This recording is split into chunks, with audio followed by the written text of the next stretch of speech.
C'est le début de la fin pour le Hamas, a déclaré Benyamin Netanyahou en appelant les combattants à se rendre. De son côté, le Hamas refuse la reddition inconditionnelle. Après l'Argentine, Volodymyr Zelensky se rendra aux États-Unis mardi. Le président ukrainien espère le déblocage d'une nouvelle aide américaine. Un accord va-t-il émerger de la COP 28 de Dubaï mardi? La plupart des pays veulent une sortie planifiée des énergies fossiles, mais certains sont réticents. La cérémonie de remise des prix Nobel a eu lieu dimanche. Le prix Nobel de la paix a été remis en son absence à la militante iranienne Narges Mohammadi, emprisonnée dans son pays. C'est le début de la fin pour le Hamas. Benyamin Netanyahou appelle en ces termes les combattants à se rendre, tandis que les combats font rage à Khan Younes dans le sud de l'enclave. L'armée israélienne affirme que des dizaines de membres du mouvement islamiste se rendent chaque jour. En parallèle, les médias israéliens assurent que la guerre peut encore durer 2 mois. De son côté, le Hamas refuse la reddition inconditionnelle. Les brigades Al-Qassam ont prévenu dimanche qu'aucun otage n'en sortirait vivant, sans négociation et sans échange de prisonniers. À Genève, l'Organisation mondiale de la santé a adopté dimanche une résolution réclamant un accès humanitaire immédiat et sans entrave aux territoires assiégés.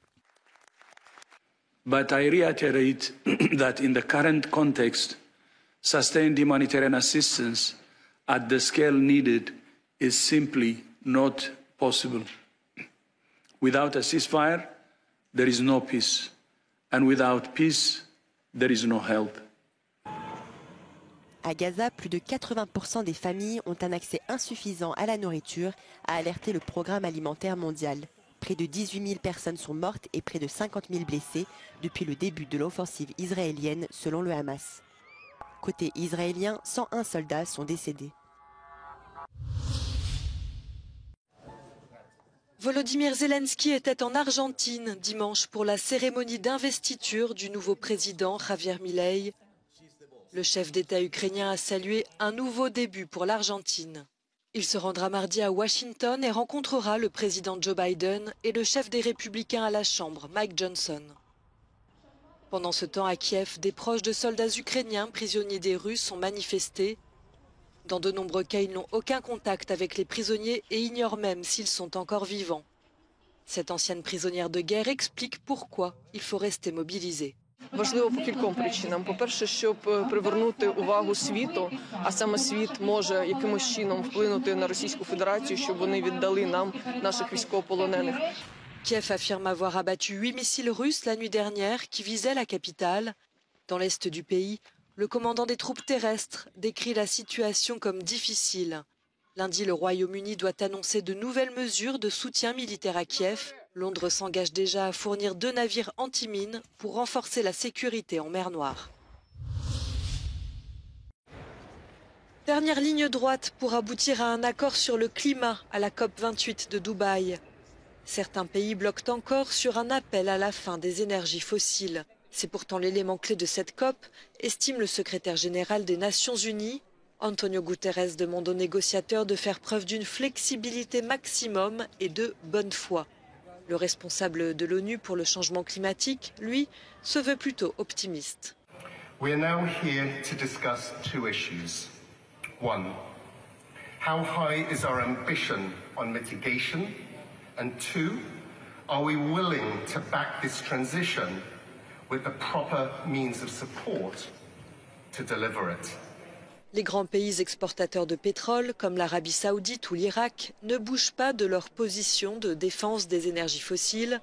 Au contraire, l'Union européenne veut un accord clair sur la fin de leur utilisation.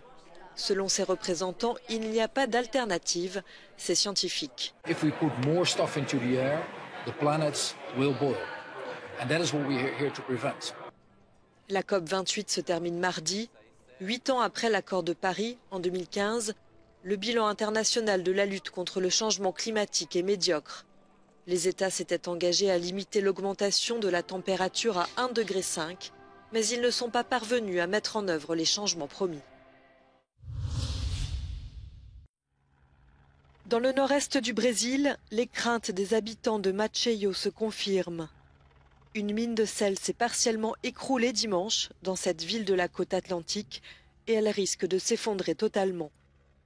Les 55 000 habitants des quartiers menacés ont déjà tous été évacués, mais les défenseurs de l'environnement craignent une catastrophe écologique puisqu'une énorme quantité de sel pourrait se dissoudre dans les eaux côtières et détruire les écosystèmes. Les autorités locales espèrent que cet écroulement partiel va stabiliser le système. Petit à petit, les maisons disparaissent le long de la côte anglaise orientale. Provoquée par l'inlassable force de la mer, l'érosion côtière s'intensifie à un rythme alarmant. There was like 2 or 3 roads. You'd have to go up and down the dunes 2 or 3 times to actually get to the sea from here. And there's that amount that's gone. And now we're just a few meters away. Yeah. Une augmentation des ondes de tempête, intensifiée par des conditions météorologiques de plus en plus erratiques, dévaste les falaises sablonneuses le long de ce tronçon côtier. Des mètres carrés de terrain ont récemment été engloutis. Le conseil municipal est prêt à démanteler les maisons nouvellement abandonnées les plus proches de la falaise de ce village dévasté par la mer. This is somebody's driveway, and until very recently it led to a road that connected to homes along this beachfront. But now that road is on the beach. These homes are just meters away from the same fate. Local people say coastal erosion is speeding up rapidly. It is climate change itself. That's what's going to tear not only this nation apart, but many others. And those that are able to survive it will be those that have organised for it now. Les experts de l'érosion côtière avertissent. Les gouvernements locaux et les nations doivent se préparer aux défis à venir. Over time, those storms will be more extreme, in line with the changes that we expect with climate change. So we need to be prepared for that, and we need to understand how to prepare communities in the long run to be able to be resilient and withstand those kind of events. Les communautés côtières d'Europe sont confrontées à un avenir incertain alors que le changement climatique accélère l'érosion des côtes.